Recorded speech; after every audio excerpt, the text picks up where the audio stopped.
Right. So today is going to be pretty loosely organized.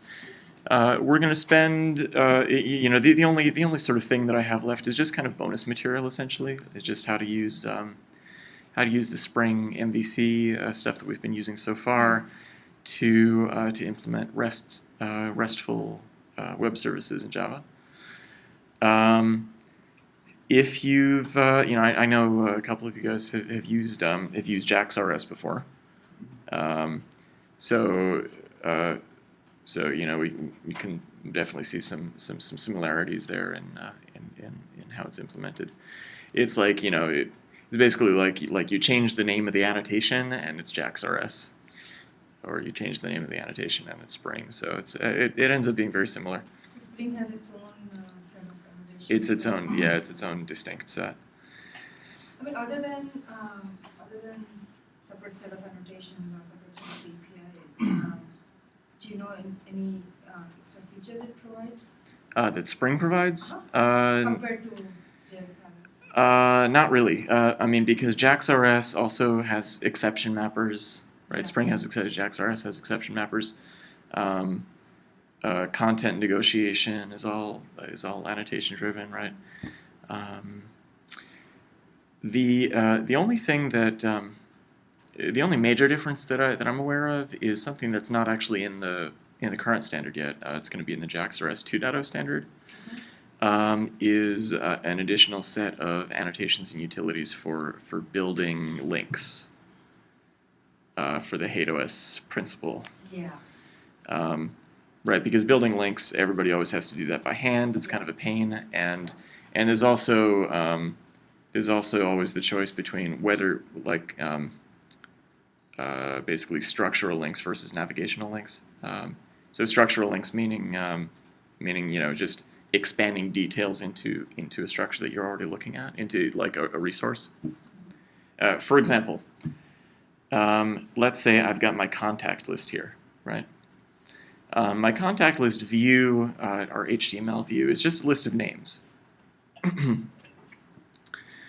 And so equivalently, if you were going to get a REST response, never mind whether it's JSON or XML, it doesn't matter. You assume that the data will probably have names and IDs or something like that of the resources. And you wouldn't necessarily want to expand all the details of that in the initial request that you send, right? You get a collection of these small summaries for each of the objects that are contained. And so what a structural link or am I getting this terminology right? Yeah, I believe a structural link would be to basically say, okay, expand the addresses.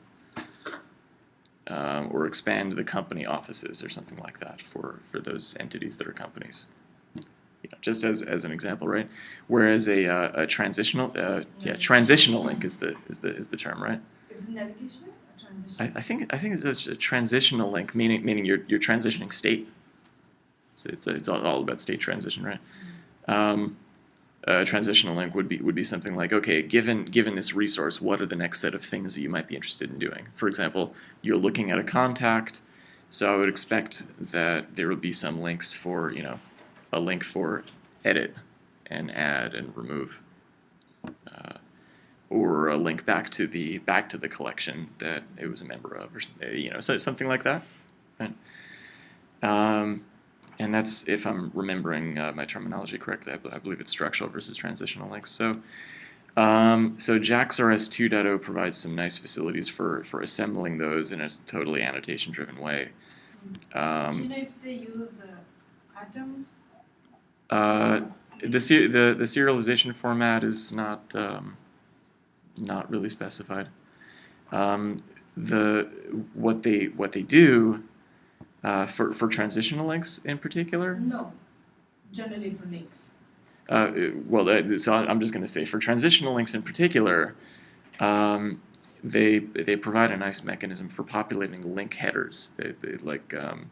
There's some one of these internet RFCs that says, okay, we're going to introduce an HTTP header called link, which will have all of the transitional links, and that's kind of nice because you don't have to you don't have to go and parse out the body of the response to determine what the links were, right? You can just look at the header.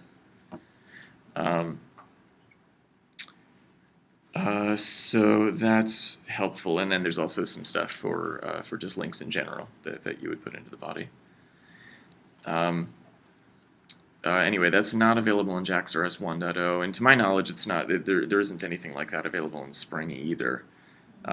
Spring has a different facility for constructing URLs, but not necessarily for populating them in sort of a consistent structure. So we'll be, this morning we're not going to be doing like full-on, full-on religious REST development here. Just, kind of quickly talking about what REST is about for any of you guys who haven't really played with it too much, and just looking at some of the sort of general facilities for how we would do that, and then along the way also. I wanted you guys to also get some more experience writing Spring components and doing dependency injection. I sort of was realizing yesterday that I'd kind of skimped on that, so I wanted to do a little bit of refactoring of the controllers that we've got, because there's going to be some duplication between our current controllers and our REST controllers that we want to factor out maybe into a common component. A common Spring component that we can inject into both. Right. All right. I'm really dehydrated this morning. Okay. First, let's just talk about REST in general. So, how many of you guys have implemented REST services? 2, 3. No REST. Okay. Have you heard about REST? Like what sort of what the principles are about? Heard the name? All right. Well, first of all, what does REST stand for? It's sort of an acronym. Representational state transfer. Yeah, representational state transfer, which is a fancy name for you have a state machine. And you have representations of objects, right? That's your data. You can represent certain resources. You can represent the state of the world, which doesn't really tell you a whole lot. Right? It also doesn't tell you, there isn't like a REST framework or something like that. That's, you're not using the REST architecture or something. REST is just a set of guidelines, sort of a set of architectural principles for how to do web services. So before REST became popular, I guess I should say, before REST became popular, what was sort of the popular way of doing web services? SOAP. Yeah. So SOAP, or here, let's bring up a Sublime text window. Come on, you can do it. All right, SOAP. The simple object access protocol, I think, something like that. What was SOAP sort of typified by? Like how, or there's another term, XML-RPC, right? XML-RPC is sort of, you can think of that as interchangeable with SOAP to some degree.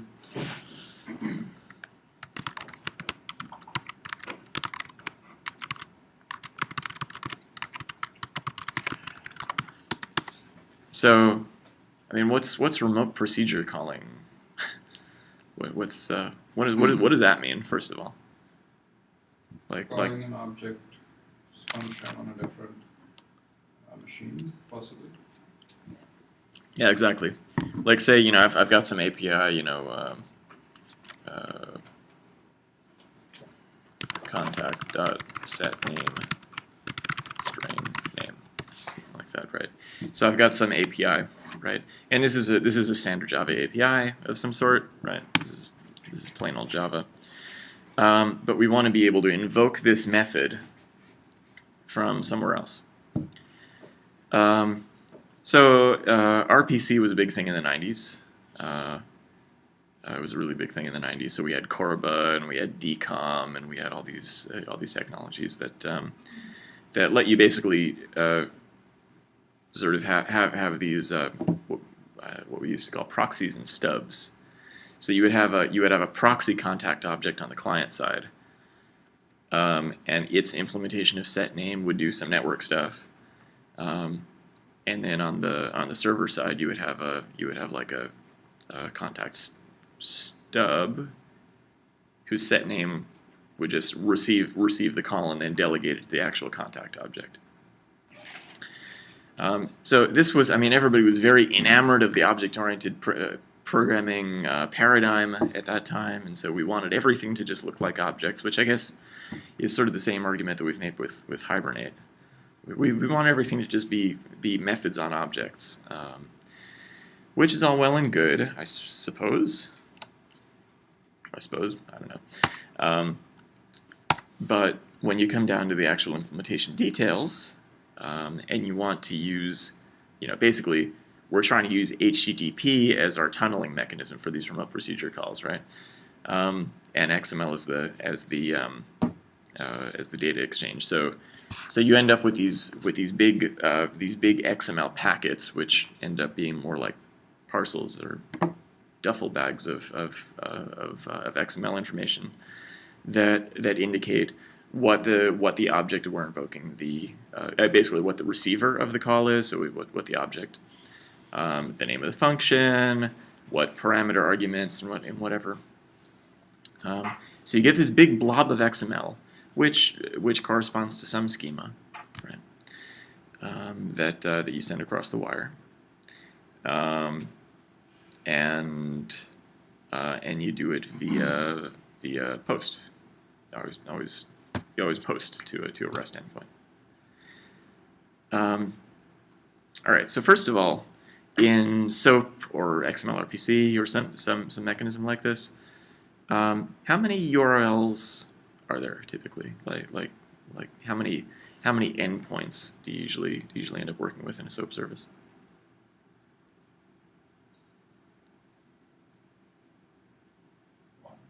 One. Yeah, pretty much. Yeah, usually you have the endpoint, and that endpoint is aware of all of the objects that it manages. Right? So one single endpoint receives post requests, right? And so the argument against this, the argument against this style is that it doesn't give us a lot of transparency. It doesn't let us really reason very easily about what we're actually doing. The analogy that I've seen in presentations on the topic before is that it's basically like one of those Flash websites.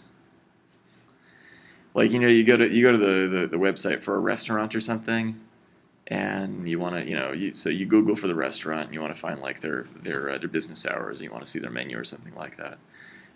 But the restaurant is just like one web page that just has a big Flash app, right? So it's not really using the technologies that we have at hand, right? It's using HTTP as just kind of a tunneling mechanism for something else. Whereas, if we were to use, say, different URLs to represent different resources, so for example, in our web, our restaurant application, right? Our restaurant application should probably have a resource that is the contact info, and a resource that is today's menu, and things like that. And we refer to them as resources, but really it's just a web page, right? A contact, an about page, a contact page, a menu page, or whatever, right? Because then the rest of the whole web infrastructure can reason about it, right? Google can index that kind of stuff. We can search in that, right? We know how to do that already. That sort of standard stuff, which it's always good to use a standard for what it's intended for. So we're going to say that sort of based on that analogy, that this idea of having a single endpoint that's just your little window into the RPC world is probably not a good design. What we want instead is many endpoints representing the different resources in our system. So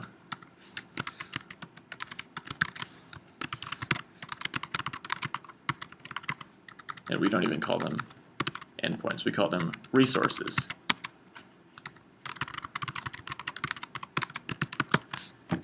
Right? And the point is that, we've known what URLs are for a while, right? Everybody knows what a URL is at this point. My grandmother knows what a URL is. Or I guess, probably more importantly, her browser knows what a URL is. So, we have a way of addressing resources. So we just, we give things names, and then we can get at them later. Okay. So what I'm going through is something called the Richardson maturity model, which is kind of a funny term, but it's basically based on a presentation that this guy, I think Leonard Richardson or something like that, gave at QCon one year. The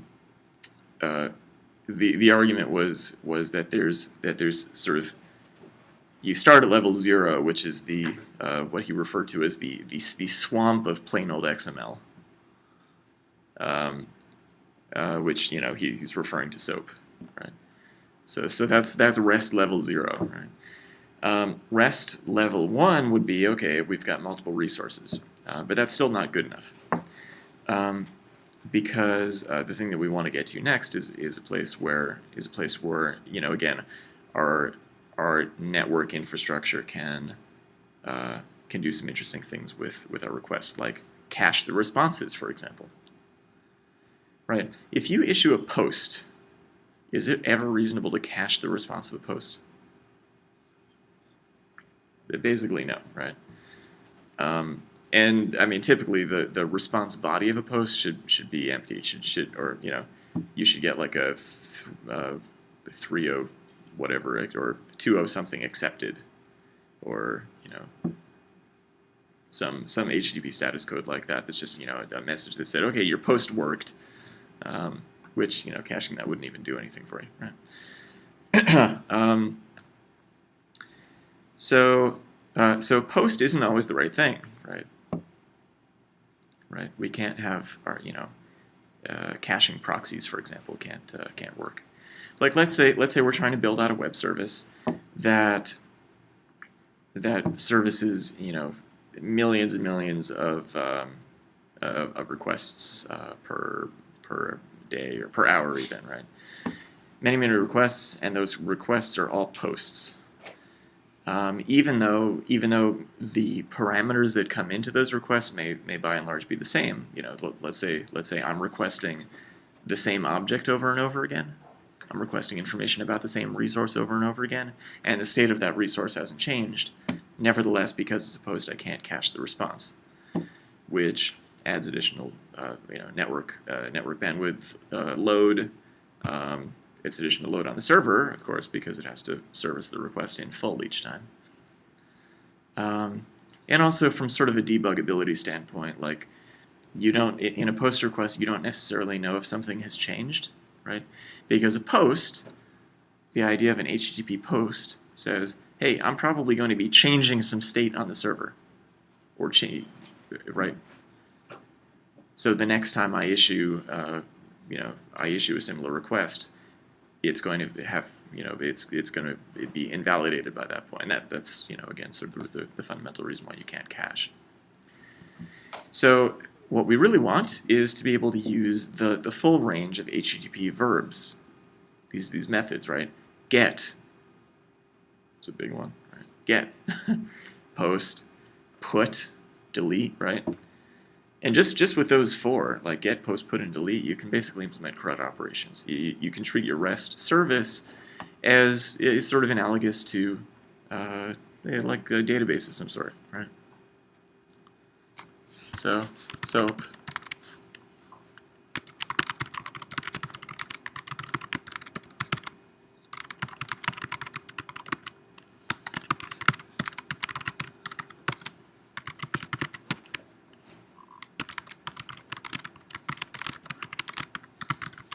and you know, sometimes you'll actually see head used, options. Yeah, options. You know. So if you're using WSDLs or waddles, right?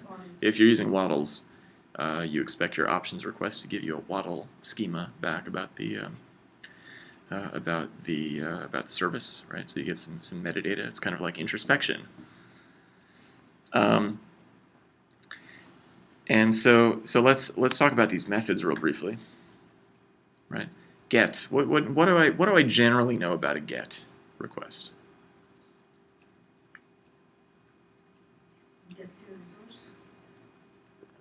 Get to a resource. Doesn't change anything on the server. It shouldn't change anything on the server. Yeah. This again, these are the intended semantics. I mean, sometimes people screw it up. So this is why we have these religious debates about how restful you want to be.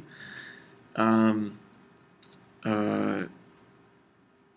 yeah, I mean, the idea of a GET request is that you should be able to issue the GET, and assuming that nothing has changed, you should be able to use cached responses. The way that you can reason about whether something has changed out from under you is very similar to the optimistic locking stuff that we saw yesterday. Yeah, versioning. You can use something called e-tags or entity tags. And so you can say, you know, if this resource was not modified, then I'll just access my cache.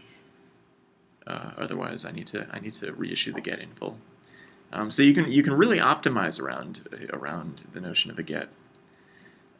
GET is safe. So this is HTTP terminology, right? This is not strictly computer science terminology, but they use two terms. One is safe, and the other is idempotent or idempotent or idempotent or however you want to pronounce it. So GET is both safe and idempotent. Safe meaning that it doesn't change anything, and idempotent meaning that if you call it multiple times, it has the same side effect as if you had called it only once.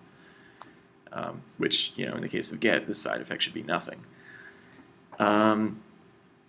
Let's get back to post in a moment. Actually, no, we can do post. So post, not safe, right? The idea of post is that it is changing state on the server. And as such, it probably is not necessarily idempotent either, because like let's say you post the number 1 to a service that increments a counter, something like that, right? So I post, and it keeps changing every time.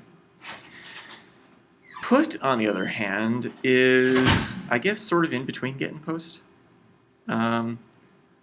Put is not safe.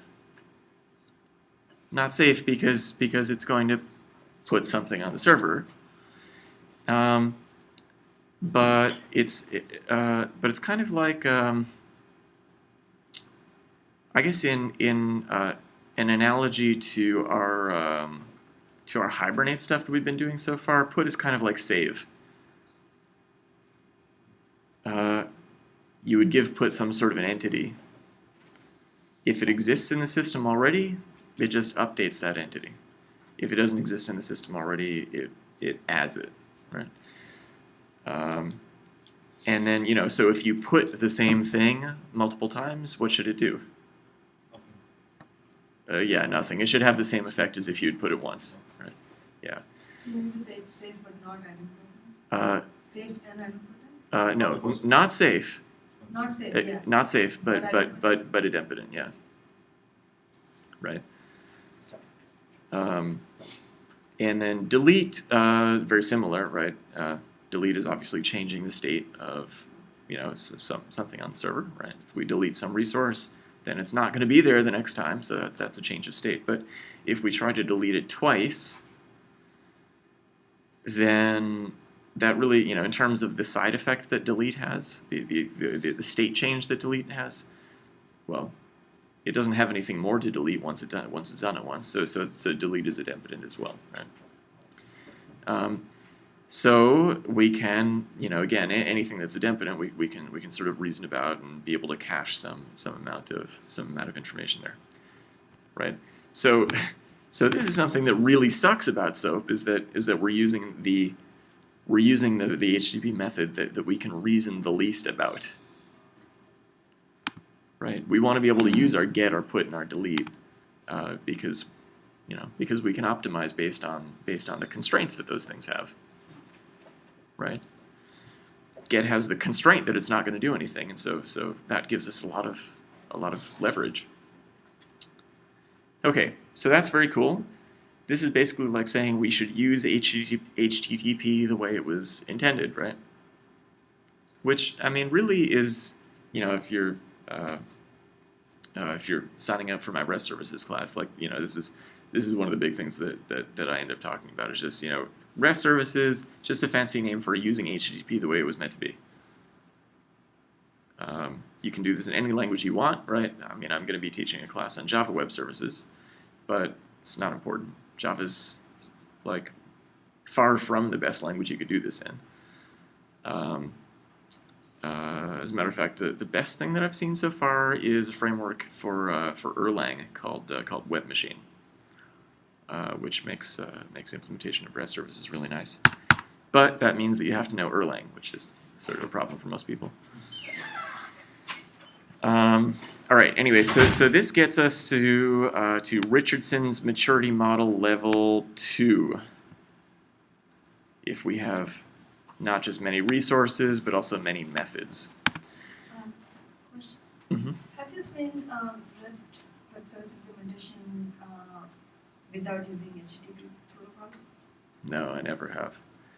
It's funny because Yeah, I mean, because the architectural principle is the same no matter. I mean, HTTP Yeah, is just like Fielding's example, I guess. Right. But no, I mean, I never seen. Go hand in hand. Yeah. Not by necessity, but just sort No, of I know, yes. de facto, like. Well, I Yeah. think without a URL, there's no REST, right? Well, I mean, REST doesn't enforce you to use HTTP, right? Not HTTP, but it will enforce you to use a URL. Right. It doesn't even have to be URLs. It has Some addressable- sort of identification addressable, mechanism. Some address. Addressable resource, basically. Yes. Which is what a URL is. Mm-hmm. Yeah. Right? Yeah. So the question Nipa is asking is basically like, have you ever seen this done not in the context of HTTP? Because in principle it can be, right. Yeah, we could have our own addressing mechanism and our own set, our own transport protocol, right? This, it could be UDP for all I care. Something layered on top of UDP, and You could have like RTSP use it, right? But what's RTSP? That's like streaming stuff, Yeah. right? Yeah, maybe. Sure. I don't know. Yeah, like, but in theory, yes. In theory, yes, but in ever practice, seen- I've personally never seen REST done outside the scope of HTTP stuff. Yeah. Okay, so this is level 2, right? Level 1 was we have multiple resources. Level 2 was we have multiple methods. And this is nice. This is sort of we call this the what's this? This is like the uniformity constraint or something. This is basically being able to deal with our resources in the same uniform manner that we deal with any web stuff, right? But there's something missing. How do we know where our resources are and what we can do with them. Well, in SOAP you have a WSDL or something like that that says, hey, this is a complete collection of all of the objects that are reachable from this endpoint, and a complete set of it's basically like a IDL, right? WSDL is kind of like an IDL that says here's all the methods that you can call, right? This ends up getting fairly heavyweight.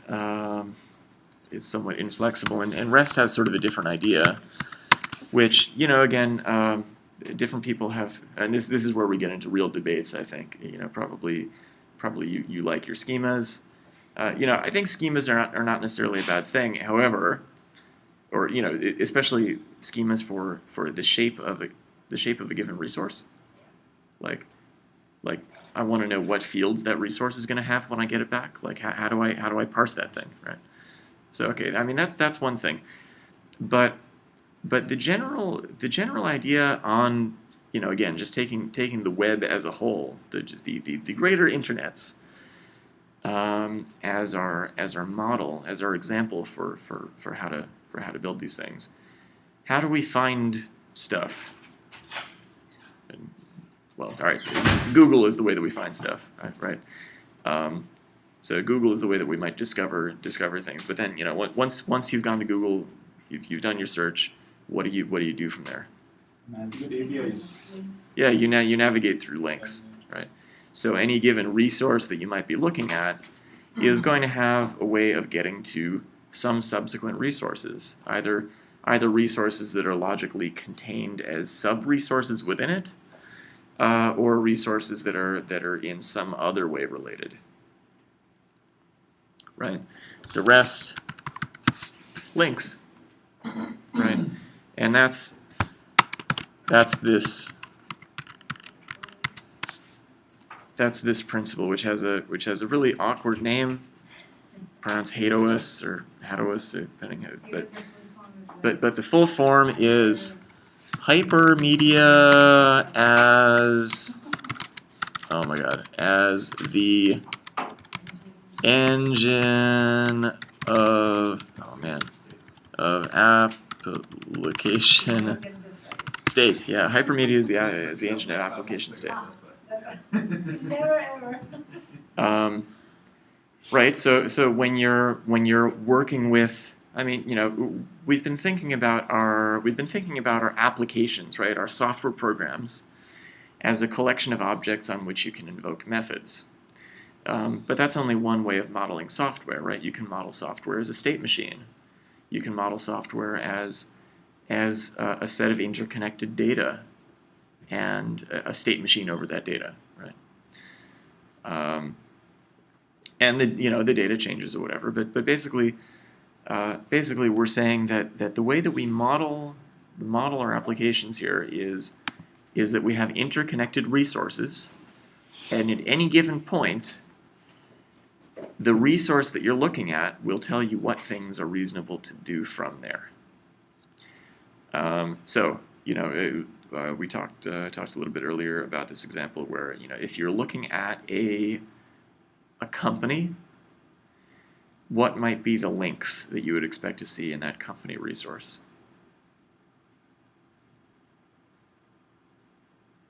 Offices. Yeah, links to expand the set of offices, link to add an office, maybe a link to go back to the main contact list, right? And these are actually the links that we've written in our application, in our HTML version of the application, right? So it's really not all that different from what we've done so far, right? When we wrote our web front end, it's a collection of interconnected resources, right? And so we just apply that to something that's essentially simpler. I would say, you know, REST services are simpler because we don't have to worry about making our you know, doing anything pretty. We don't need CSS. We don't need HTML, right? We just need the data. We need the data. We need to understand the relationships between the different bits of data and what we can do with the data, and that's essentially it, right? So REST programming is just web programming, the same as we've been doing so far this week, which, you know, I feel like makes it a good topic to end out on, because, you know, basically this is like stuff we already know how to do, right?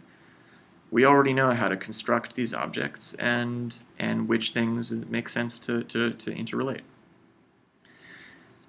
Okay, so that's REST principles in a nutshell. Question? Mhm.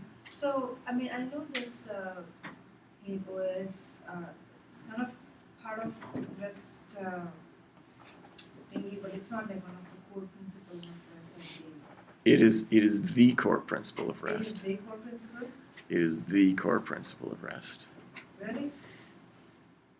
Yeah, and this again is where we get into religious debates. But the whole idea of REST, is that nothing else makes sense if you can't navigate between resources. That's interesting because well, I don't know. Just my understanding was that it's not one of the core principles, and many of the REST services don't even implement in a way. That is true, right? Yeah, that is true.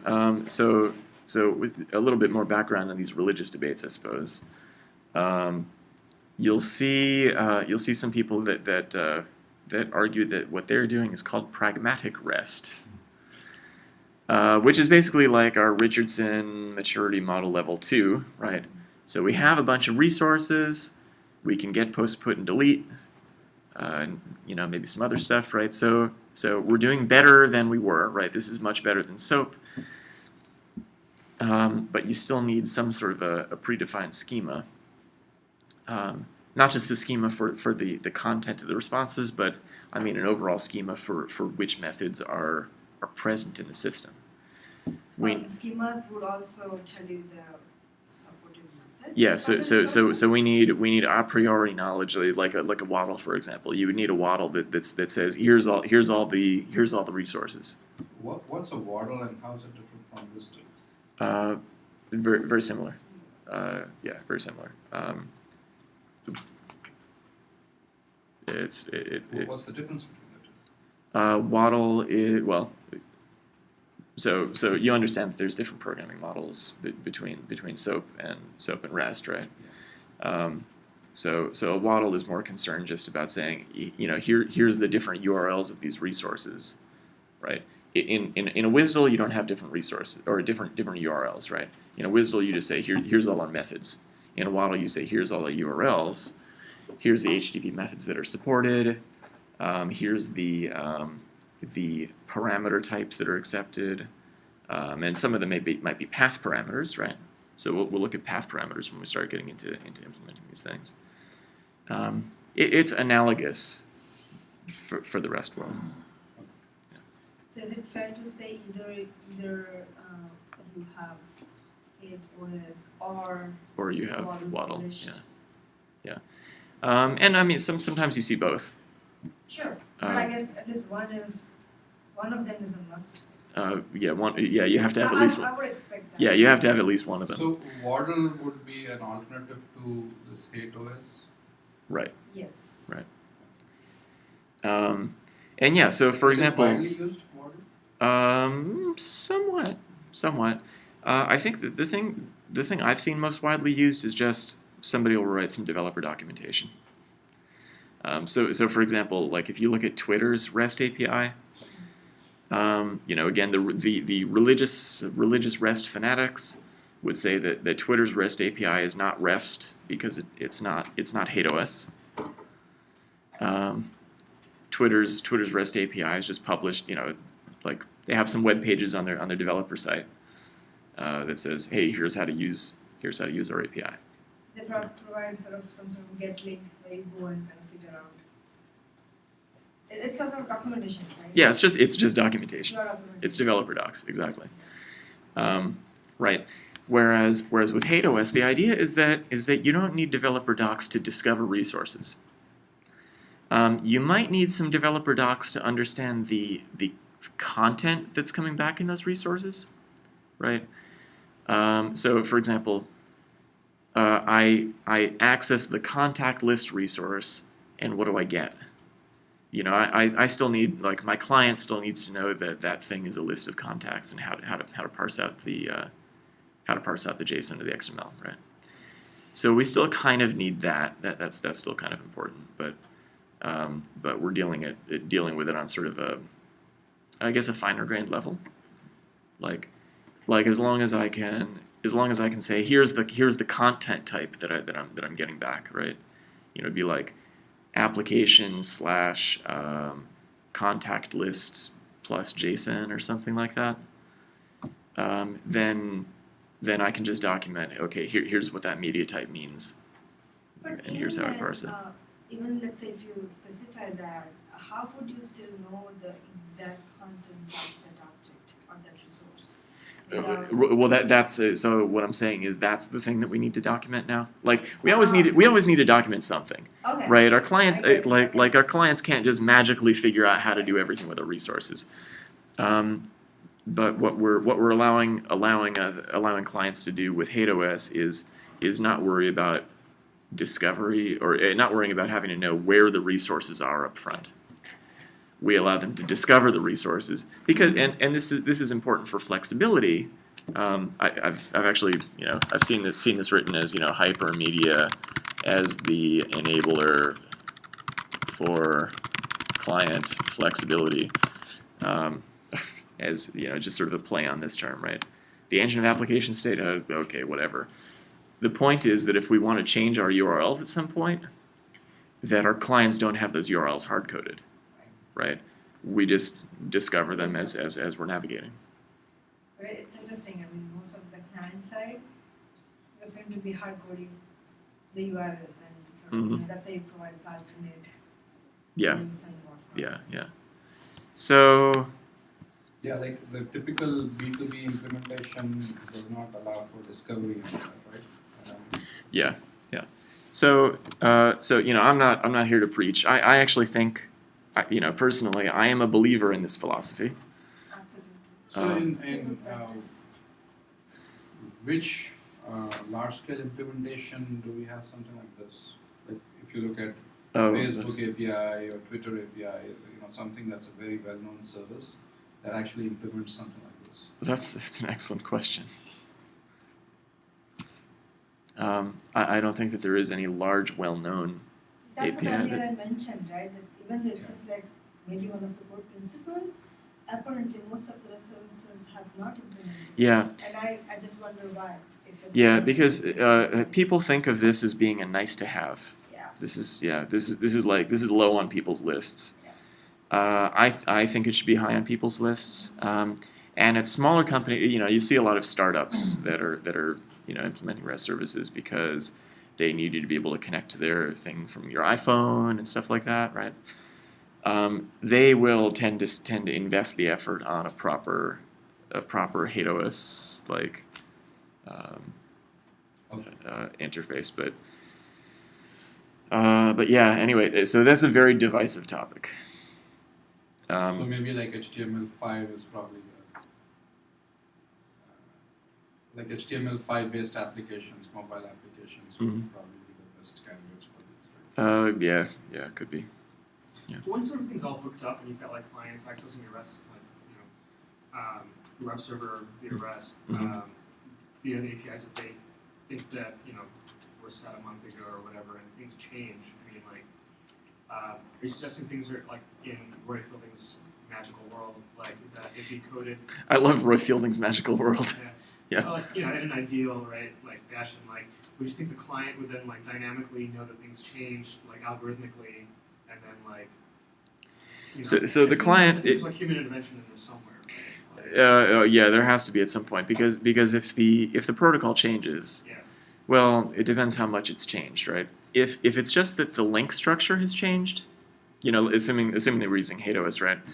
Yeah. If it's just that we've given a different different set of different organization to our links, then it's no big deal, right? We don't need to make any changes on the client. Programmatically, it's a big deal, right? You know what I mean? It's tough to well, no, hold on. Yeah. Programmatically, it's no big deal if the only thing that we're changing is the links, because if we rely only on the links that come back in our responses, if those are the only things that we rely on, then we don't have anything hard coded and we don't need to make any code changes. But if, for example, somebody comes along and says, oh, this resource needs to have some extra information in it, or this resource needs to be restructured into 2 separate sub-resources somehow, then we get back into Roy Fielding's magical world where we need to reason about different versions of the API. And we do have to make programmatic changes at that point in the client, right? So the best practice that I've seen for that, which is not to say that it's easy to do, but I think sort of the most principled approach to this is to say that your content types, the internet media types of the responses that you're sending back, should reflect the version of that resource. Version meaning schema version, right? So that your client can say, hey, I know how to process this particular version. If I don't know how to process this other version, then we either fall back to some error handling or you tell somebody to go write some code. I mean, there are a bunch of ways, right? You can also build version definition in the URL. Yeah, you can build it into the URLs. There are a bunch of ways of handling it. Yeah. But that may be the case. So you can break down this problem into 2 or 3 categories. Exactly. Right? Yeah. One is where the resource representation itself is changing, or Which is a being schema change. version is revved up, right? That's one category. Right, and that's the category where you have to do some work. Right. Right. That's understandable, right? Mm-hmm. The second category would be where your so let's say you are getting a list of resources that are categorized by 3 or 4 categories, right? Okay, companies, so and so, contacts, so and so, and all of that. Right? Sure. If that thing changes, or its structure changes, right? Is there a discovery mechanism that has been proposed by the navigation structure? Is there an automation of navigation structure? So for navigation structure, I mean, it sounds like you're talking about just changing the links, but not changing the. You take away like a whole tree of operations and add another whole tree to discover that. Or you basically collapse the tree, right? But your links and everything are still understandable programmatically, right? So in that sense, when he proposes, so in that case, in principle, and this is in principle, which might not pan out in practice, but in principle, the client shouldn't have to change. Right, and so the client should just be able to discover that. In that case, what would be needed in that case is some proposed mechanism for being able to navigate. Automatically navigate changes in the link structure, right? Right. You follow what I'm saying? I think so. Yeah. And part of that is link relationships. Like, have you seen like link rel equals? Like link rel equals next, link rel equals collection, link rel equals related, stuff like that. So that should help a little bit, somewhat. But yeah, you can see why. You can see why they're like, we don't necessarily know as an industry what like really the best practices are yet. Because this is very intuitive from a human operated perspective, right? Yes. Okay, so the structure has changed. I can immediately see and understand it. Yeah. From a computer perspective, you need to have some kind of like a machine learning thing to make sense. You always break problems down into machine learning. Right. Or some AI related stuff, right? Right. Yeah. I think what happens in practice, right, is that you just once you have a set API, you don't change the API unless you look at the versions, and that's a manual operation. You like, hey, we run version 1.2 now, let's use this version. And then you never really Yeah. I mean, well, anyway, so talking about the client impact of changes is definitely a hard problem in general. But dealing with a small part of the problem, which is just this link structure, we can at least take care of that, where we don't have to know where the links are up front. So that's again, this is sort of the standard talk about what REST is supposed to be. Now, having had that talk, of course, we're not going to implement anything like this. We're going to implement basically, well, I mean, it'll be sort of similar. It'll be sort of a very simple prototypical version of a service like this, right? We've done pretty well so far, I have to say. Our web views that we have so far are nearly RESTful. They're not perfect, but they're we're doing pretty good. We have many resources that are addressable by URL. We have get and post. We don't have put and delete. Right? What would we use put for? If we could. Create a new resource. Add offers. Add and edit, yeah. Add and edit both should be puts. Delete, well, delete's obvious, right? Yeah, we should be able to use that. So we're not, we're scoring maybe 50% on this scale. This one though, this links, we're doing pretty well, right?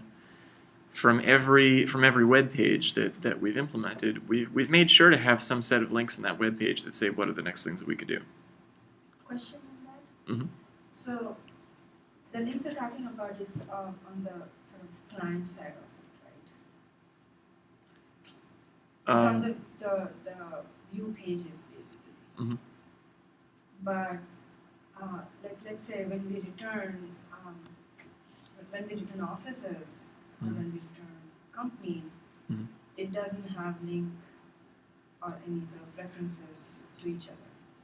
On the server side. On the server side. Yeah. Depends what you mean. Like in our data model, we know that an office does have a link to its containing company, and it does have a link to its address.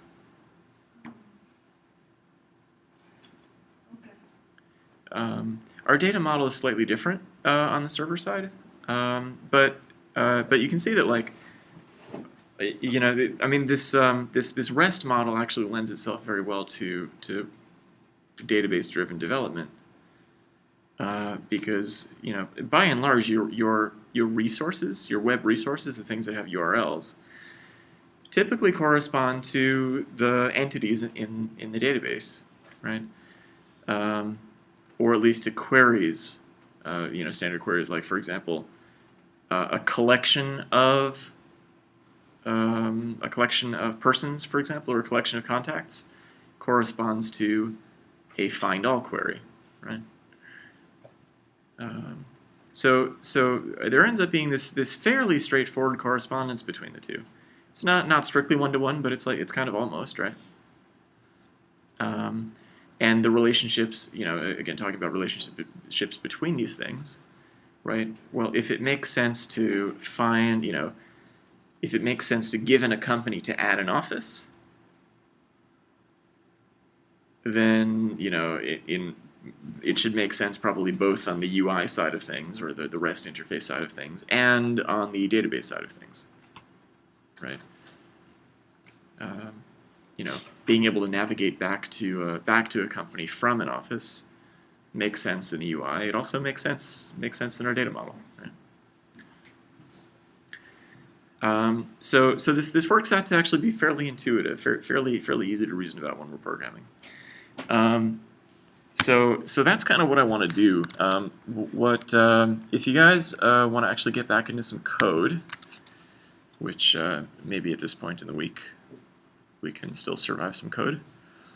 I just made one change yesterday evening and then got drunk. with my boss. Well, we were out at this phenomenal restaurant. We drank a bottle of sake between the two of us. So What's the restaurant? it's called Sawa. Is it like an East Bay or? No, it's in Sunnyvale. Oh, it's not Yeah, it's The sushi place. it's a sushi place. It's in this strip mall, but in between like a Quiznos and a Kumon Learning Center or something. It's like totally nondescript. The guy there doesn't like having customers, so like he doesn't really like advertise. He doesn't turn his sign on. You have to just call. Anyway, but so it's like it's this hidden gem. It's amazing. Yeah, it's on what's it called? El Camino, just north of Lawrence. Good stuff. Sawa sushi. But you have to call. If you don't call and you just show up, he'll say no, we're closed. He did that to 3 people that came in while we were eating there. Anyway, so well, suffice it to say, this is the only change that I made to our project yesterday evening. Was I added the JSON? I added the Jackson library. So I really like JSON, not because it does all kinds of crazy things, but actually specifically because it doesn't. It's really simple. JSON is just super simple. There's no schemas and namespaces and whatever attributes and entities and all this crazy stuff. So anyway, so I like JSON. We're gonna be doing a JSON-based REST service. So I added this object mapper, and the nice thing is that Spring MVC knows how to talk to this. We don't need to do anything special to make Spring MVC aware of how to use Jackson for object mapping. Object mapping. What do I mean by object mapping? We've already done object mapping. That's been one of the key principles of this course, right? What is object mapping? What do you mean? Java objects to some other. Java objects to something else. Yeah, marshalling and unmarshalling, or serialization and deserialization, right? So with Hibernate, we've been doing object mapping to database rows. With Jackson, we're going to be mapping objects to serialized JSON text, right?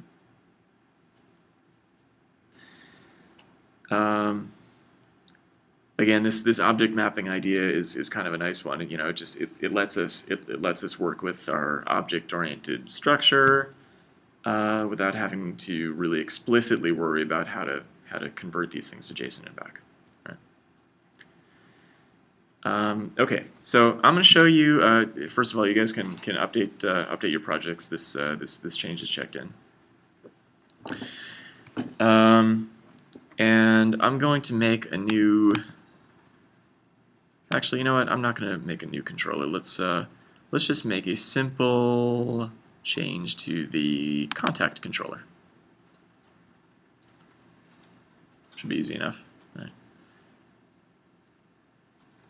Or we can do to person. Well, yeah, we can do any of these. So I'm going to show you an example. I'm going to show you one example, and then you're going to go and implement basically everything, and you're going to implement it the way that you think it should be done. All right. Actually, I lied. I'll show you 2 examples because the first example is too easy. All right. If I want to get a JSON, a restified version of our contact list, I'm going to have another. So I'm in my controller right now, so I can have a method that does stuff, right? I'll have a get contact list method, but instead of returning string, so our methods have been returning the name of views so far, right? The names of views. So contact/list is the name of a view. Well, we're not worrying about views anymore. We're not worrying about a separation between model view and controller anymore. We're back to just kind of controller. because our views are just going to be JSON. And with object mapping, we can just think of our views as the objects themselves. So I'm going to say that getContactList will return a list of contact. Yeah? Which would be cool if we had list and contact. All right, getContactList. How do we implement getContactList? Yeah, that's it. getContactList. Well, okay, so we need a request mapping, right? And we'll say value equals slash contacts, I guess. Method equals get.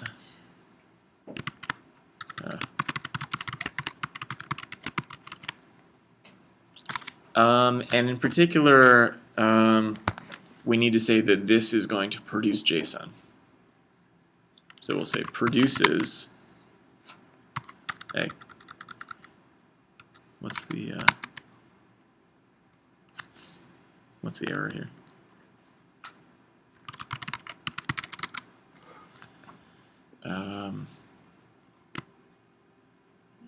There's yeah, I can just put the string, but there's actually a there's a Spring object or a Spring enum that has a bunch of useful stuff, I think.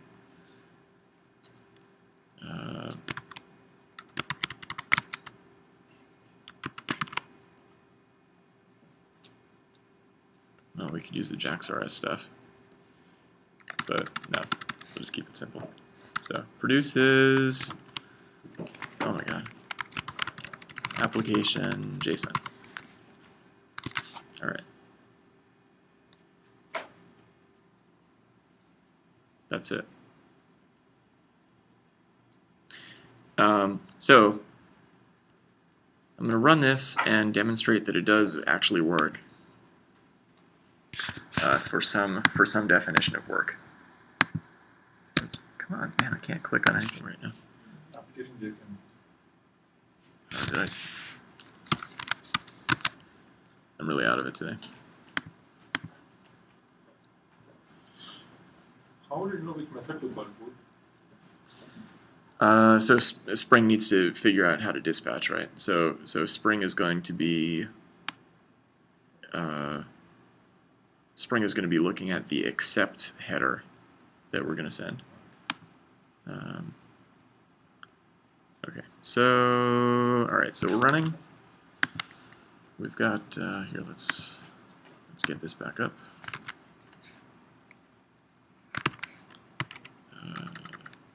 Localhost contacts. All right. So right now here, I've got installed one of these REST client plugins for Chrome. It's not necessarily all that interesting, right? A REST client is just a web browser, but this lets us fairly easily say what our form parameters are going to be, what HTTP method we want to send, all that kind of stuff, right? So if I send a request to contacts, uh-oh, what happened? Uh-oh. It didn't delegate. Actually, hang on. Headers, cookies. What? Did you set the header? Accept header? I hope not. Here, let me delete everything here. Reset.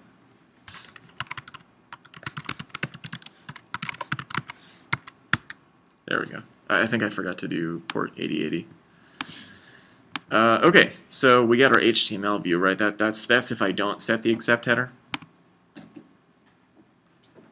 However, if I go over here, accept, so I'm accepting application JSON, and oh come on, really? What's wrong? What is wrong? Oh, I know what's wrong. I've forgotten one thing. I've forgotten one thing in my code. We need to distinguish between when we're returning a view and when we're returning the actual response directly. Right here, by default, Spring MVC is MVC, so it assumes that this thing that we're returning is a view of some sort. We need to indicate that this list of contacts is not the name of a view. It's going to be a response body.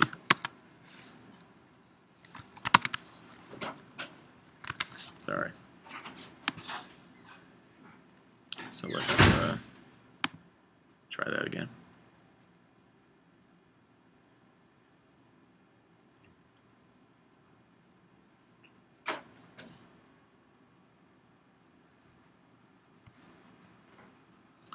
Let's try that again. There we go. All right. So this is a little bit hard to see, but you can see that our response body is an empty array because we have no contacts, right? Cookies, headers. It's slightly unfortunate that we actually have a JSession ID, but I guess that's okay. Right. So we're doing content negotiation based on the accept header, so that's kind of nice. Let's add a contact and see what that looks like. So let's add a person. Add my dog. There we go. And if we go back over here and resend this request, we get JSON. So with JSON there is no schema, right? There's no schema. No schema. It's a dictionary dump. What's that? It's a dictionary dump, basically.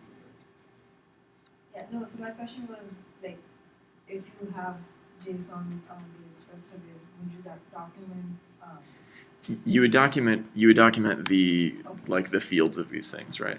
And there is something that's called JSON schema. oh, is it? Yeah. So if you wanna say that this particular media type, if you're really doing the real super religious thing and discriminating your response bodies by their media type, you can say that this media type is going to correspond to this JSON schema. So you can do that. Again, the easiest thing is people just document what these things have, what sort of fields. So we've got this JSON. It's great, right? We basically had to do nothing in order to achieve this, right? We needed an annotation that said we were producing application JSON. We needed another annotation that said that the thing we returned, the object we returned, is the response body, which that's the thing that I forgot. And then, lo and behold, we could just take this entity object that we have and just send it out, right? The Jackson library already knows how to deal with things like lists, for example. So a list, it represents as a JSON array. A map, it represents as a JSON object from keys to values, right? Is there anything that you would store that it doesn't represent well, or that's something that issue? At this point, no. At this point, it's pretty has pretty good coverage for just kind of everything. Okay, so I don't know. Maybe some of the stuff I actually don't want in here, like maybe I don't necessarily want to expose the ID. I don't necessarily want to expose the version because that version field is just used for optimistic locking. It's not like part of our UI, right? Name, okay, that's good. Address. So we've expanded the address. We're in the list of we're in the contact list, right? And in our contact list, we expect to just see names, right? We expect that if you go and click down on a given contact, that then you should see some details about it, right? So okay, so it's a little bit weird that we've got our address, but I mean, again, it's cool that if we didn't say anything, we just get all this stuff, right? Manager is null, employer is null. Okay, right. This is the JSON null value, right? And this is kind of cool. This is like a prototype of the sort of links that we might want to have, right? This is almost HateOS. Almost, right?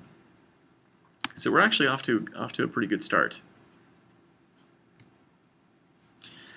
Here's where we start to get into some trouble, though. Let's add. One quick question, though. Uh-huh. Maybe a very basic question. The use of a question mark, right, rather than a slash, does it have its origin just in the conventions, or is it by a particular standard? Well, we've done. Remember, we implemented this by hand, right? Right. This person It's ID commonly equals one. used also, right? Yeah, But and is there a particular reason to use that versus a slash? again, that gets into religious debates. But I like to use slash. I like to have these things as path parameters, right? You tend to think of query parameters as representing some sort of modifier, right? We're modifying the query somehow, so we're it's maybe going to change some it's going to tweak some aspect of the response body. So for example, I would have if I wanted to like expand or collapse this address, I might have /person/1 and then question mark expand equals address. Okay. Something like that, yeah. Yeah, so I really think that resources should be all like path parameters. That's the convention that I would want to use. All right, here we're going to get ourselves into some trouble. Here, let's take Tesla. Let's add a new person, Dan. We'll say that Dan reports to Tesla, I guess. And oh, we can't, because neither of us work for a company. All right, that's fine. Let's add a new company.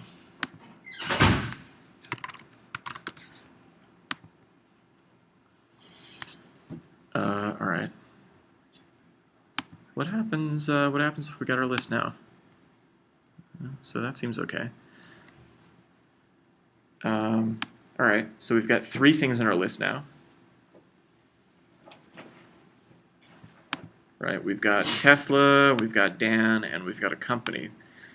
And this is starting to look a little bit sketchy because we don't have a good way of distinguishing between companies and persons in this list, right?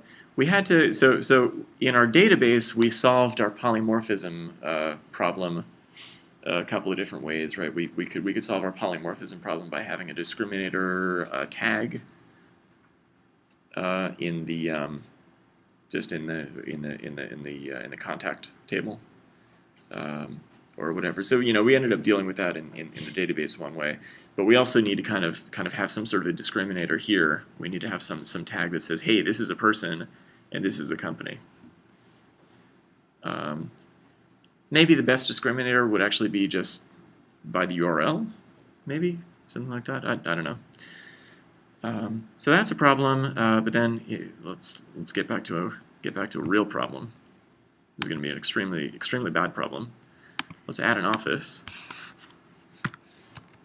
Let's add the ho-ho office.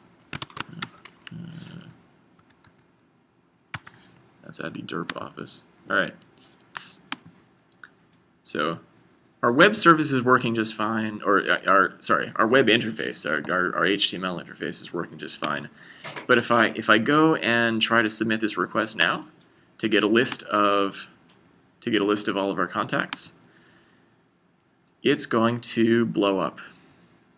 So let's watch it blow up. Fetching data. Recursion. Yeah, recursion's an issue. Yeah. And So Eclipse is going to slow to a crawl for a bit, but we should be able to actually get a hint at what's going on from the stack trace.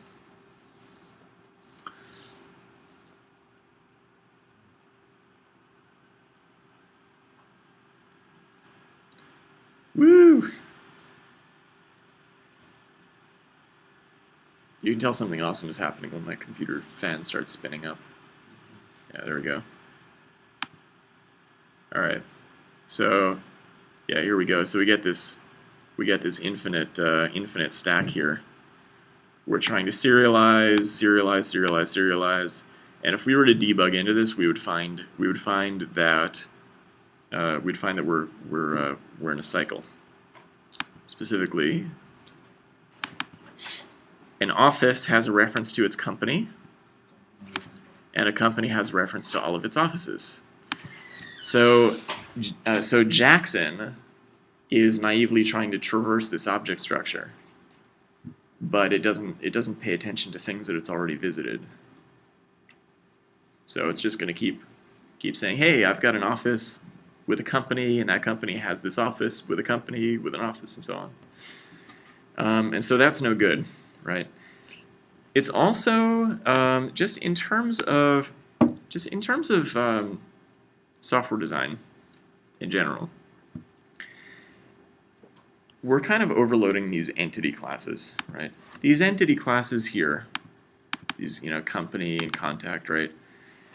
We're using these as our database layer, but now we're repurposing them also for use in our JSON layer as well, which is a little bit sketchy, right?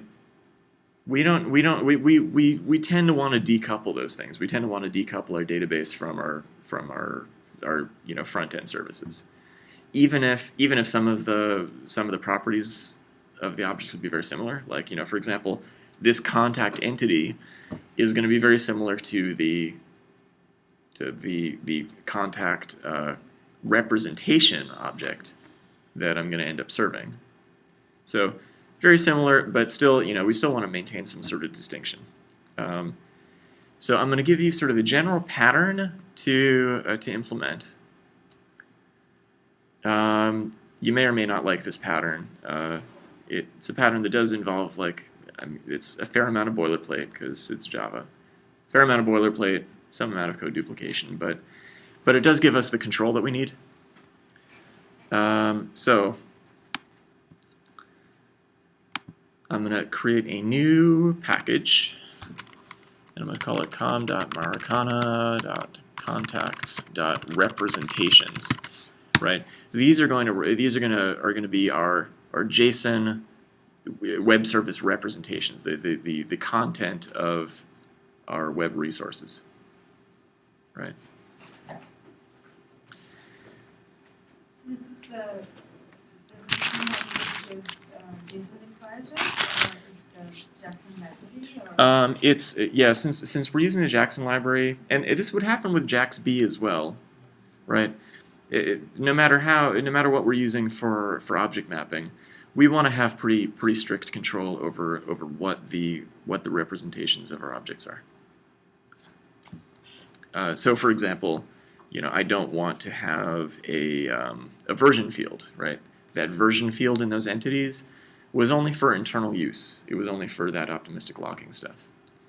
So my representation just won't have that field, right? So I'm going to create a new class here for let's say person representation.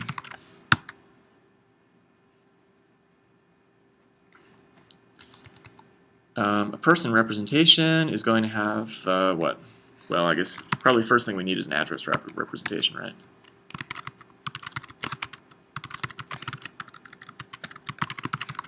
Address representation. So an address has a private final string. Oof. I'm already feeling repetitive, yeah. Street. So separating the business objects from the presentation, is that the idea? instead of doing this, would it make sense to do it as a view? A view, like a database view? Like the not the database. Oh, like an MVC Yeah. view.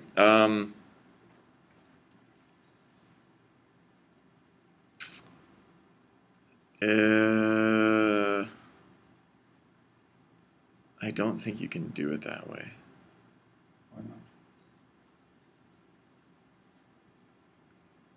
Well, so how would you do it? Like we would need some sort of templating. You know, so this would not be using Jackson at all, right? Yeah. Yeah. So we would need some sort of templating language, some sort of language that we can populate. I think that could actually make a lot of sense, honestly. I mean, I'm using Jackson because it's kind of handy, but then it's handy in some ways. I mean, I understand we need to learn Jackson and all that, but from a design perspective, does it make more sense to? Yeah, doing it with a view might not be a bad idea. If you had a good language, or sort of a good templating language for doing that. Yeah. Are there any? Maybe Mustache, maybe. Huh? Maybe Mustache or Google's. So Google has this thing it calls Clojure, which is not the same thing as Clojure. Right. But Clojure. C-O-S-U-R. Yeah, but Clojure provides a templating mechanism as well. But Clojure is like it's a JavaScript. JavaScript stuff, yeah, which is kind of what you want because this is JSON. Yeah. Anyway, so I'm showing you one pattern. I'm not going to argue that this is like the best way ever. And we're going to take a constructor, so public address representation, and we'll say that our address representations will take an address, right?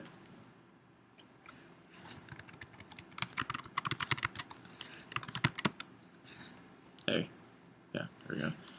This dot street is equal to address dot get street. This dot city is equal to address dot get city.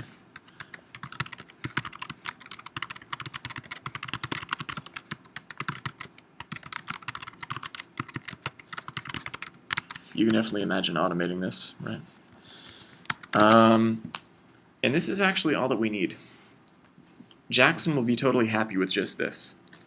See, this is the reason why I prefer Jackson over JaxB. JaxB is very sort of Hibernate-ish. It requires that you have mutable fields, no arg constructor, and getters and setters for everything. Jackson, on the other hand, this is in contrast to JaxB. Jackson, on the other hand, doesn't need you to do anything. It doesn't even need annotations for these things. These can be final, private, whatever. It'll be totally happy to serialize and deserialize these things.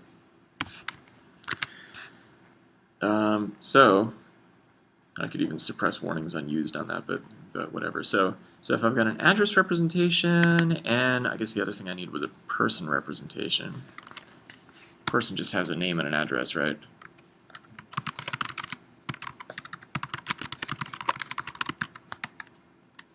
Well, I guess a person has a manager also.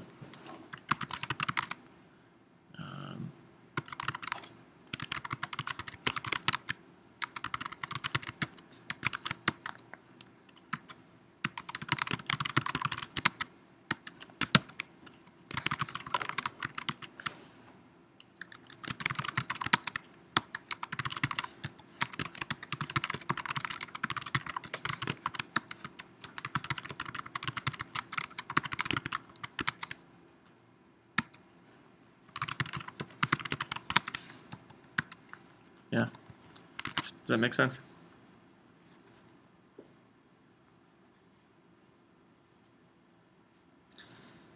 I'm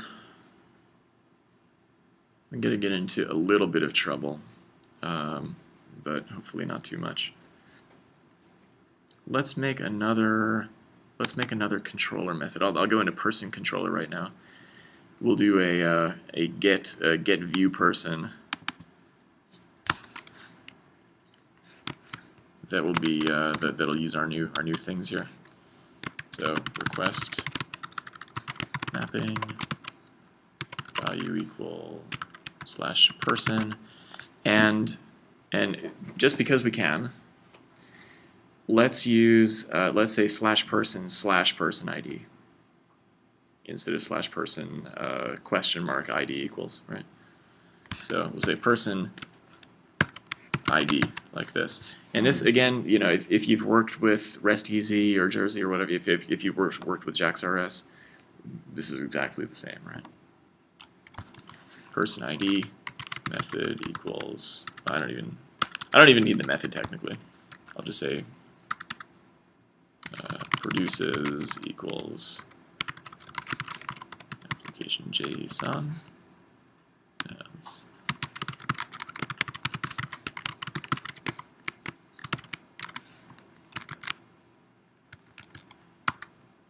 Can you make a chain? I mean, can you direct with JAX-RS, depending upon what the accepts header is, direct the request for the same URL to different methods? You could do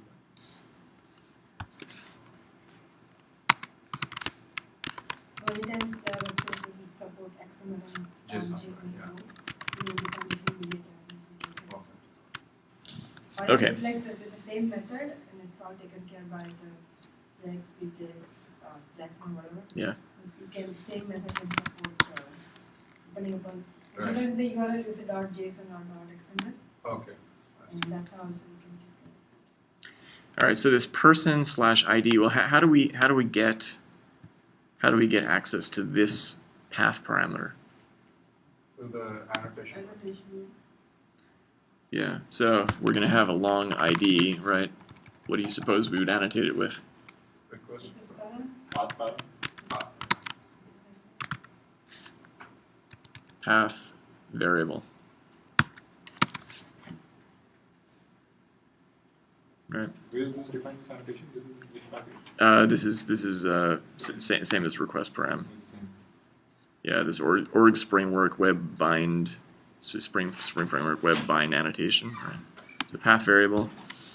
And so all we need to do is return person repository dot find one by ID, and we need to make a new person representation of that person. The return body. Oh, thank you. Response body. Yeah. All right. Let's try running this again.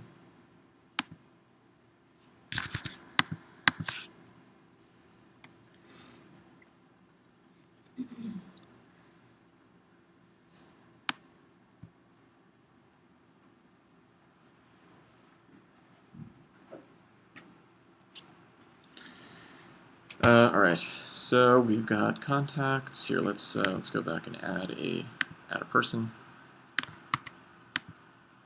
Derp. And if I go and say contact, let's see. Yeah, that's fine. So this is going to be ID 0, right? ID 1. Yeah. So I'll say /contact / person /1. I don't even think I necessarily need an accept header in that one. And not acceptable. Really? Huh. I guess I do need.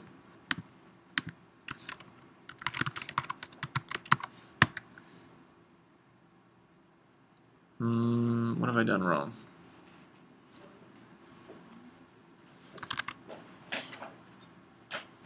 You need dollar for that basis ID? I might. Let me go. Let me double check. Let's double check. Oops, wrong one.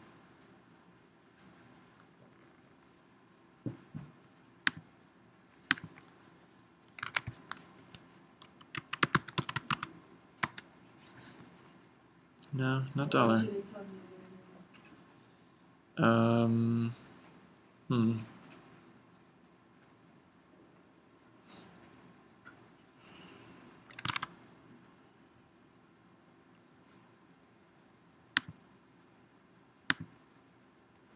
Do I get a... No, I don't get any exception or anything. Not acceptable. I did a get, right? Get.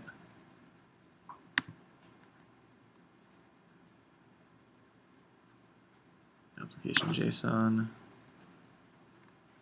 I'm feeling extraordinarily dubious right now. I've got my response body annotation. I don't know. I don't see what's wrong.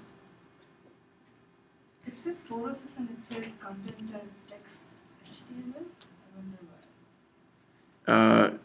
why. This text HTML is just saying that this error page is HTML. 406 not acceptable, meaning It's not even reaching the... meaning we're accepting application JSON.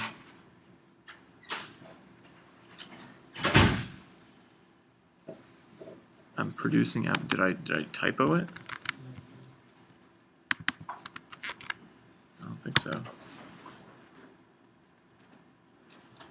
Is the contacts working? Person has manager and company. It does, but that wouldn't be the problem. Back to contact list. So that works. Contacts I haven't done anything with. Oh, wait a minute. Huh? Yeah. So this still works, but it's because I haven't changed anything yet. I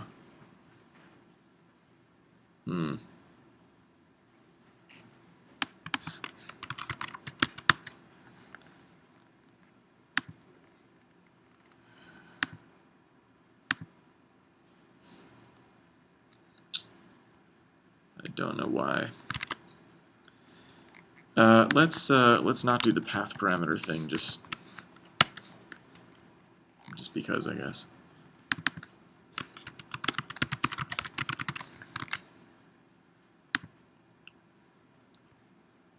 That could be related to the problem.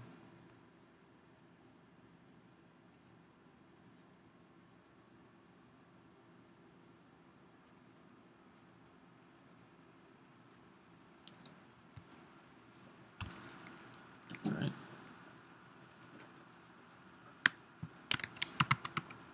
Need to add. Oh, that would be a problem.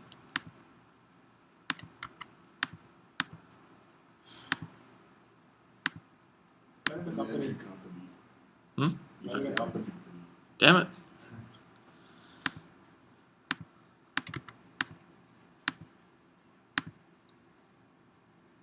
Of course, now this one's going to be ID 2, right?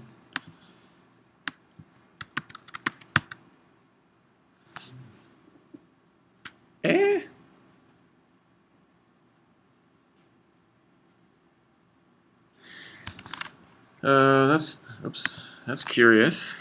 I don't know what's wrong. It's crashed something. It's well, this is going to be like a null pointer exception from when I tried to access the person that doesn't exist.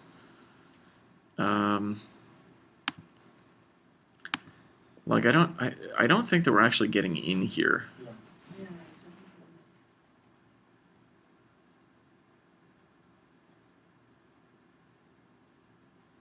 And I don't know why that would be.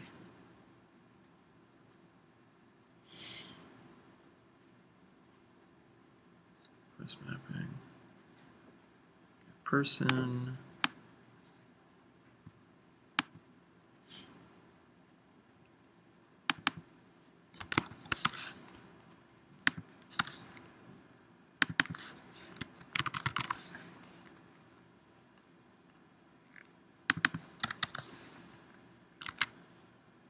Try that and see if that works. See if the new thing that I added didn't fly. And check the company controller again. The applications are correct there. Hang on.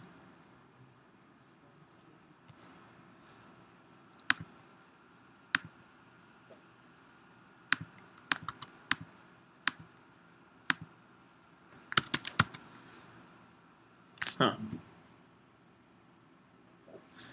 All right, Jackson's unhappy. That's the deal.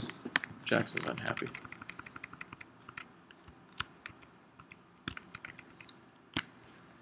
So let's make Jackson happy. How do we make Jackson happy?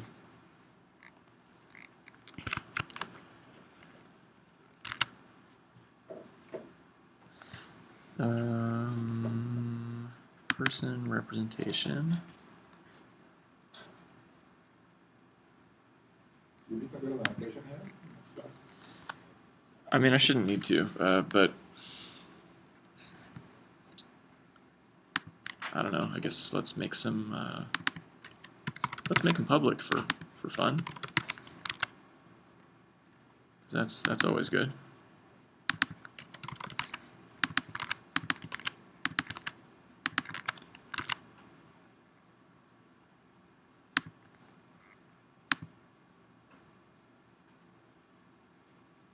What am I even doing? So out of it.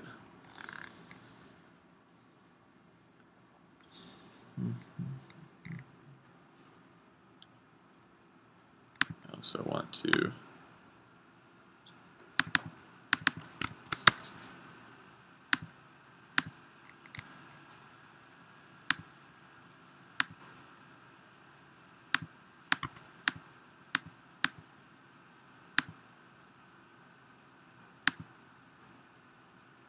whoops. There we go. All right. It didn't like the private. Yeah, that's strange. It might be a different issue with different version of Jackson, or it might be because we didn't have the getters. Whatever. So all right. So sorry about that, but this would be sort of the general pattern, right? You create a class for your particular kind of representation that has exactly those things in it that you want, right? So in our case, we wanted just the name and address. We can put manager in there as well, right? But I left manager out, I left company out. So we did this because we didn't want ID and version. We didn't want ID, we didn't want version, and one thing that we do want is URL, right? Now our entities had a get URL method before, which was sort of a little bit of a hack,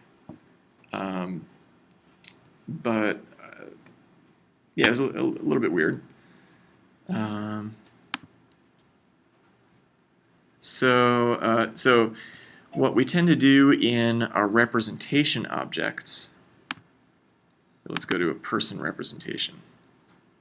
What we tend to do in our representation objects is have some additional fields that are specifically for the REST service idea, the HATOS idea. So I would have a public final map from string to URA. Does it not know what a map is? Yeah. From string to URI links. The way that we'll populate links is using this particular convention here. I like to say that links dot put self. So let's see, did I screw this up? Yeah. And then I'm going to need some sort of a URI builder, but we'll sort of hack it for now. It'll basically just be slash person slash person.getID. Put is the wrong thing though. I will not initialize. Oh, that's also true.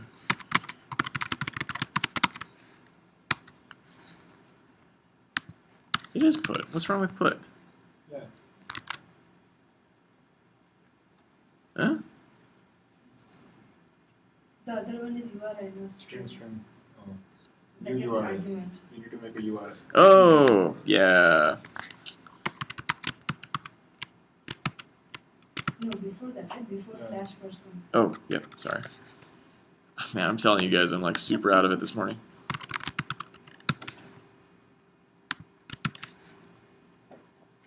And this is going to give us a URI syntax exception, which I don't really care about. Actually, wait, I don't want to. I'll just absorb it.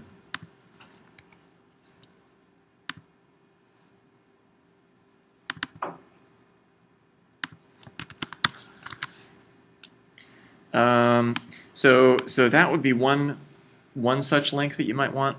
Another would be probably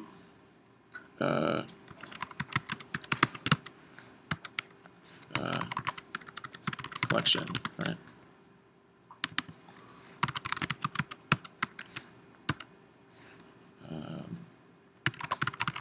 Contacts.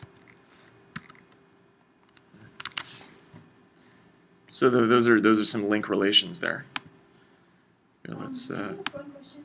Mhm. Can you go back to the controller? Sure. Person controller. Yeah. So here we see that we are returning this person representation update, right? Is that a generic response object sort of a thing? So then on that we can, Like then in. we can return different types of representation, I guess. Yeah, you'd like that to be the case. So I'll say up front that Spring isn't quite as good, isn't quite as expressive in its API as like the stuff from JAX-RS, where you have like a response builder, Yeah. and you can say like response.ok and then Yeah, that's the and then one with where- the content there. Yeah. If you wanted to. Basically, the way that it works in the Spring model is you have lots and lots of little methods. So one of them would return, one content type. One of them would return another content type. If you wanted to return an error code, for example, what you would do is throw an exception and use an exception mapper. Yeah, yeah. So it's a bit more work. It's a bit more work. All right, so hopefully this works. There we go. Hey, there we go. I also didn't flush the database this time, so. What are these self and collection? You tell me any names, or how does one? So this is here. Link rel standard. Link relation. Yeah, there's a.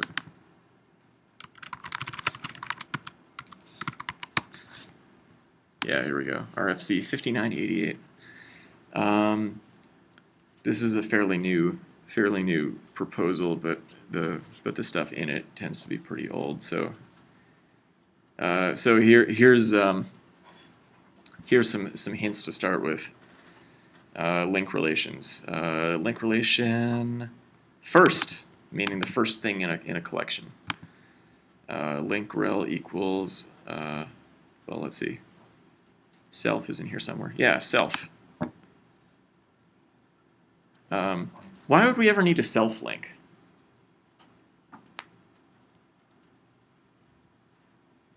There's a few different cases where self links are important.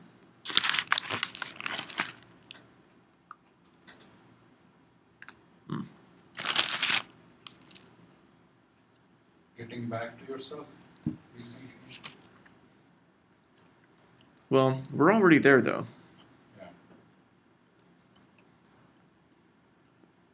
Redirection. Mm-hmm.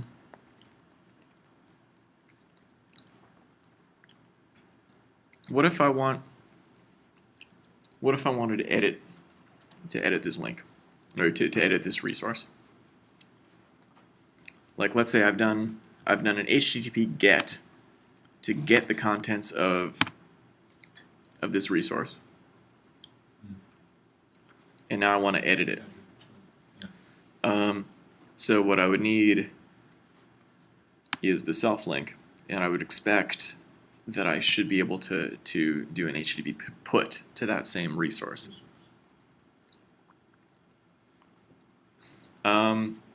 So that's one example. I mean, that example you can argue that, well, we still already have the link because we're here. But another example would be, let's say that this person were within a collection of persons, right? Inside some sort of a person collection representation, and you know, inside the person collection representation, a person isn't going to have, like, you know, the address or whatever. It'll maybe just have the name and maybe have a self link. So why would I want the self link there? To get that person. Yeah, yeah. Because if I'm in a list of these things, I want to be able to click down in. Right. So that's sort of the idea there. Now, what was the problem that we had? What was the problem that we had earlier? Yeah, we had a recursion problem. So given what we've seen so far, I mean, you know, this is a very simple way of fixing it, right?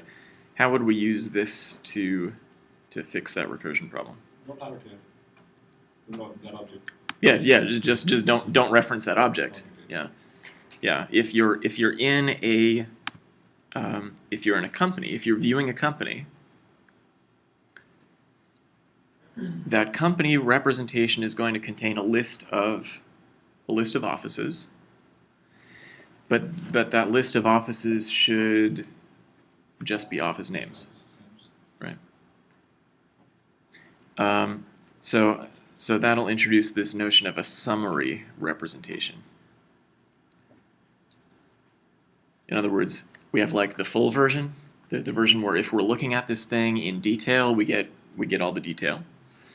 But if we're looking at a collection of them, we only want basically the name and the self link, right?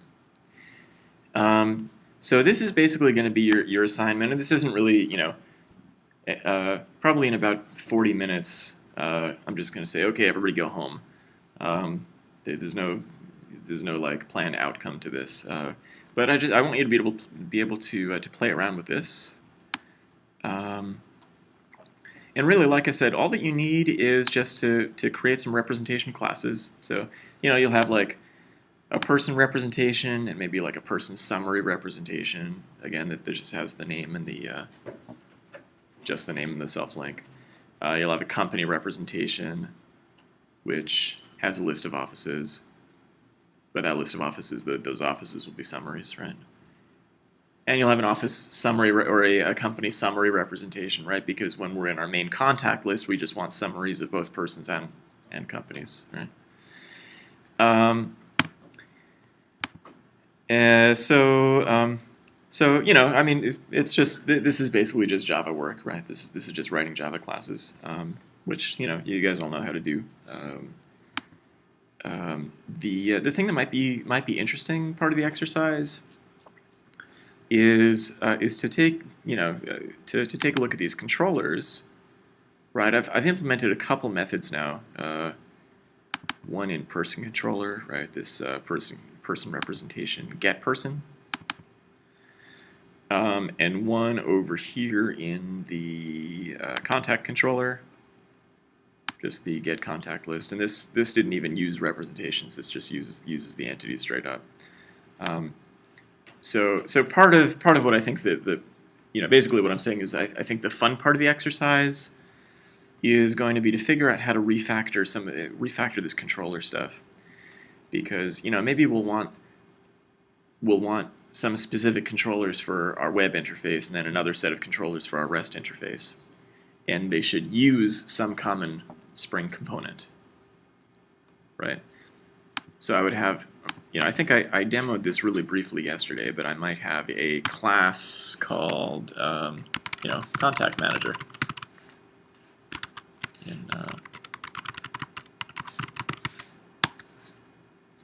Yeah, maybe just have a class called Contact Manager that has a, you know, it's a component. It's some sort of a Spring component.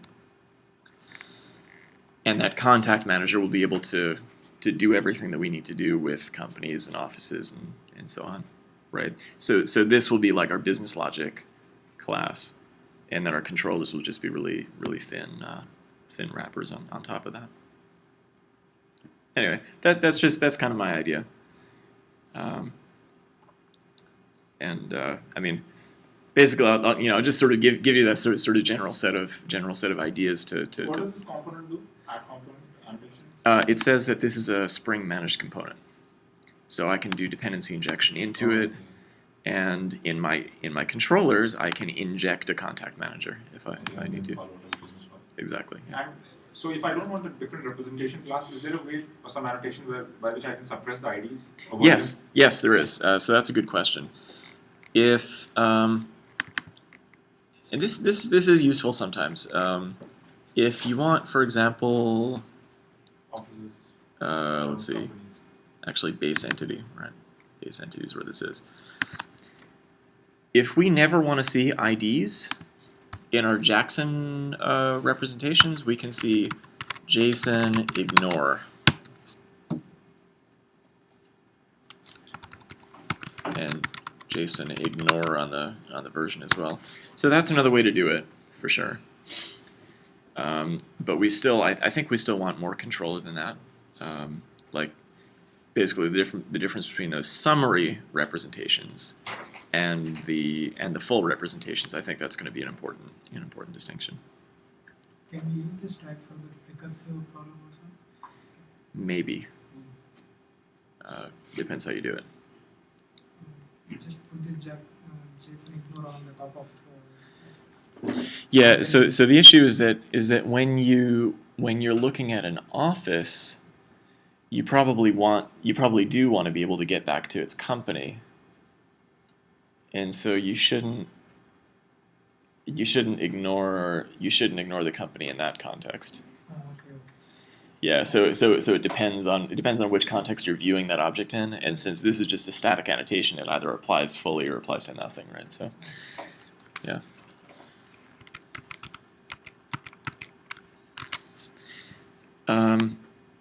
So what I'm going to do for you guys is just put I'll put this this person get person back up on the screen here. This is sort of here. Let's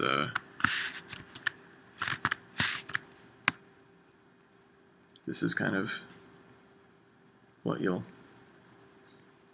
model your code on, more or less. And you know just go crazy. Figure out how you would structure your code. And again, this is not necessarily a Spring exercise or a Hibernate exercise. It's a Spring exercise to the extent that you might want to create, like I said, a new component that encapsulates all of your business logic. But really, this is just a fun thing that we can do to wrap up here. Okay. Yeah, so I'm thinking contact manager should probably encapsulate all of the interesting stuff that we did in our controllers, right?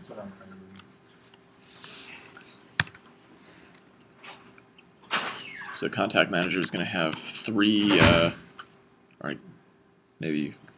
Repositories, all 3. Yeah. Is it 3 or 4? It's 4 repositories, right?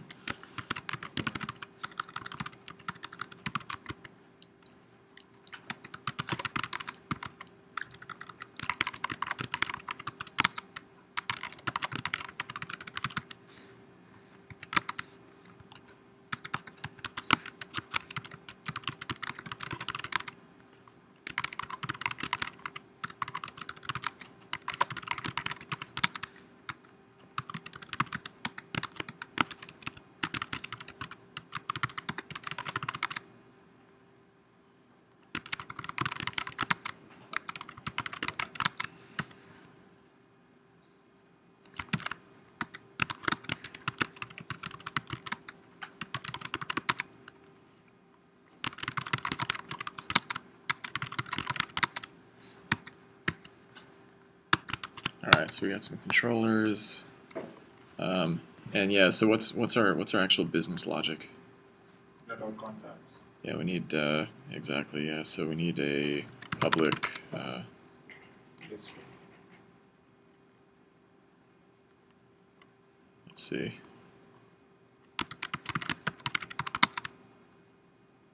So if you would have actually wanted to do it perfectly, you would have returned the collection. Oh, instead of list? I'm just asking, what's the practice like? Hibernate seems happy with lists, so. No, but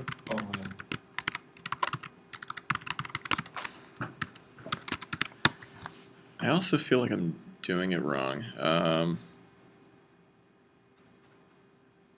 This might work anyway. Typically when you're doing dependency injection in Spring, you program to interfaces.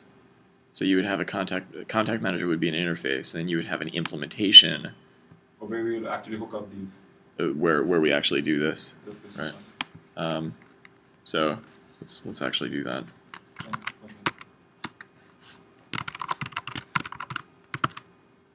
But that's how you do that DAO and DAO inputs, right? Yeah, exactly. So this will be the impl.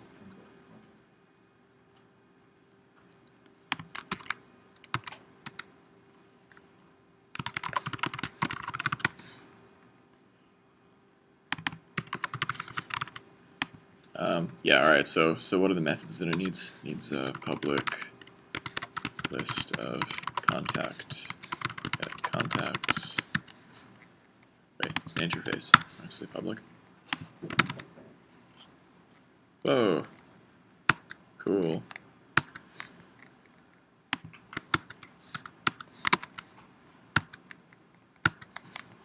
All right. List of contacts. We need to be able to do what?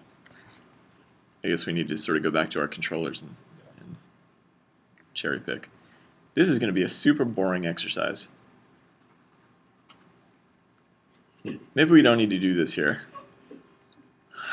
Yeah, one is enough. Yeah. Find all contacts. I just want to see the pattern. Yeah, all right. Yeah, one's enough. All right, contact manager, get all contacts. Great.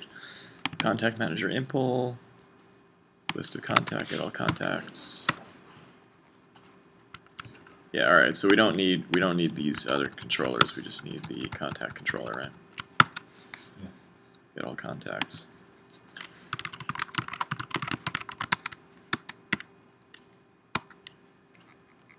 Wait, not the freaking controller. What am I doing? The repository.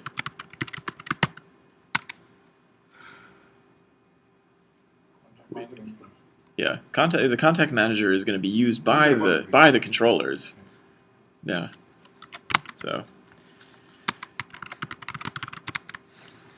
contact repository dot find all. All right. So that'll be our little Spring component. All right. So then the contact controller is going to not have a contact repository. It's going to have a contact manager, which is just a thin wrapper around the other.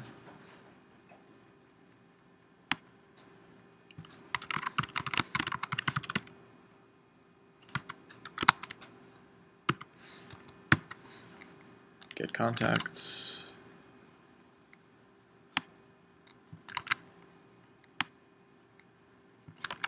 Get contacts. All right. Okay. Let's make sure that this works.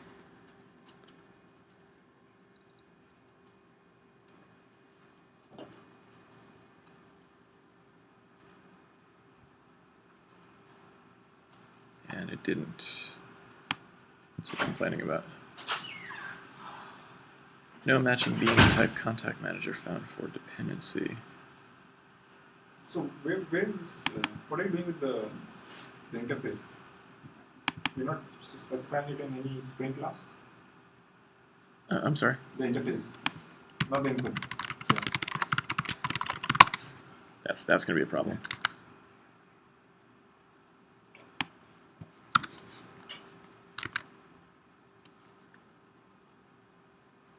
Yeah.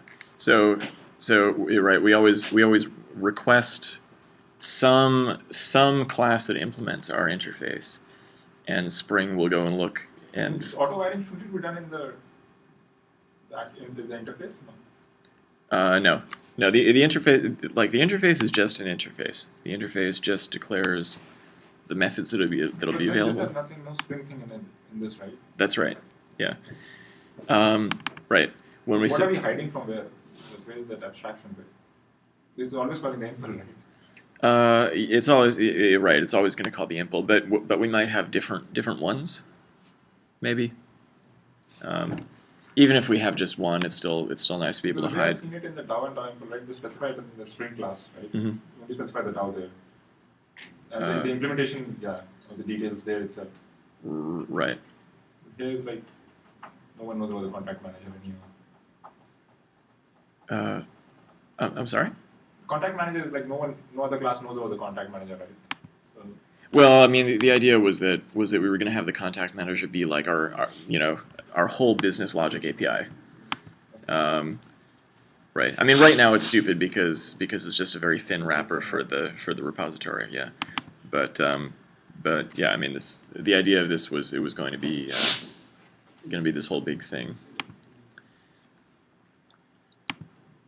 Let's try this again.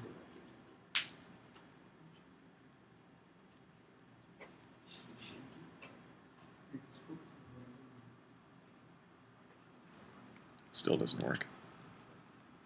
What is wrong?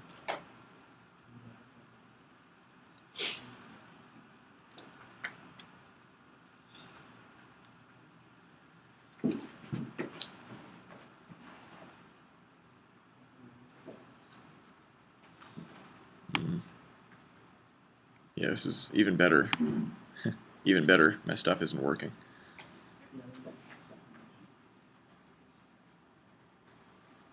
Let me try to get a contact manager impl injected directly.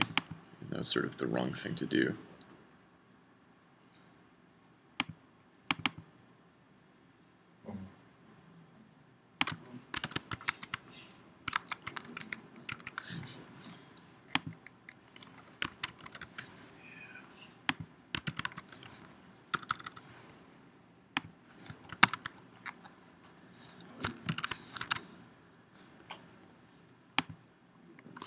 I'm not even sure what's going on.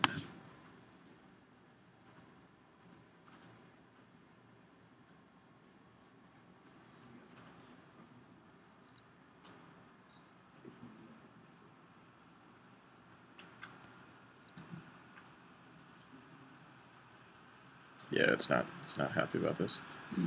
Yeah, I'm not sure why it's not picking up this bean, but I'm way too exhausted to actually figure out why.